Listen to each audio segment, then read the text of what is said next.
মুসলিম সরকারকে যে দাদাভাইয়ের লোকেরা অনেক আগেই মেরে ফেলেছে সেটা আবার বকুলপুর ও রসুলপুরে ছড়িয়ে যাবে আগামী পর্বে।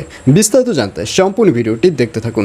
আসসালামু আলাইকুম প্রিয় দর্শক, সবার কি অবস্থা? হাজির হয়ে গেলাম দীপ্ত টিভির নিবেদিত বকুলপুর সিজন 2 এর 768তম পর্বে কী সব ঘটতে চলছে তার অগ্রিম খবর নিয়ে। এই পর্বটি আসলেই কেউ মিস করবে না, কারণ এই পর্বে আপনারা দেখতে পারবেন আব্বাস বেগ এবং চান্দুকে দেখা যাবে তারা এলাকার মধ্যে একটা কথা রটিয়ে বেড়াবে। তারা এলাকার মধ্যে রটিয়ে বেড়াবে যে মুসলিম সরকারকে অনেক আগেই দাদাভাইয়ের লোকেরা মেরে ফেলেছে, কিন্তু এই ব্যাপারটি লীলাবতী জানলেও সে কাউকেই জানায়নি, কারণ লীলাবতী খুব ভালো করেই বুঝতে পেরেছে যে এই ব্যাপারটি যদি এলাকার মধ্যে জানাজানি হয় তাহলে লীলাবতীর যে শক্তি রয়েছে সেটা আস্তে আস্তে কমতে থাকবে। এবং এই ব্যাপারটি নিয়ে এবার চান্দুকে দেখা যাবে সে বোরহানের সাথে কথা বলবে এবং বোরহানকে বলবে যে তোদের মুসলিম সরকারকে তো এর আগে অর্থাৎ অনেক আগেই দাদাভাইয়ের লোকেরা মেরে ফেলেছে। আর এই ব্যাপারটি শুনে বোরহান বিশ্বাস করতে চাইবে না। বোরহান বলবে এইসব তুই কী কথা বলছিস, এসব আজগুবি কথা তুই কোথায় পেয়েছিস? তখন চান্দু বলবে তোর যদি বিশ্বাস নাই হয় তাহলে তুই লীলাবতীর কাছে গিয়ে এই ব্যাপারটি শেয়ার কর। লীলাবতীর কাছে গিয়ে বল যে লীলাবতী যেন মুসলিম সরকারের সাথে কথা বলে, এবং লীলাবতী যখন মুসলিম সরকারের সাথে কথা বলবে তখন তুই পাশ থেকে কথাগুলো শুনবি।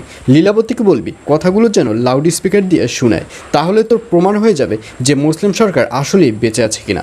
আর অন্যদিকে উগান্ডাকে দেখা যাবে সেবার রাগ করতে করতে রুহিদের বাড়িতে ঢুকবে এবং রুহিকে বলবে তুমি কেন বলনি যে গতকাল বোরহান এসে তোমাকে অপমান করেছে, তোমার গায়ের উপর পানি ছিটিয়েছে।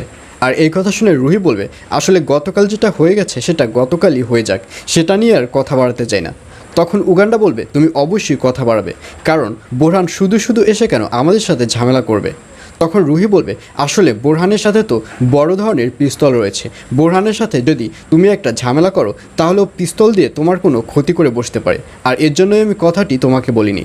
তখন উগান্ডা বলবে আসলে বোরহানের সাথে পিস্তল আছে সেটা ঠিক আছে, কিন্তু বোরহানের সাহস নেই সে পিস্তল দিয়ে কারো ক্ষতি করার।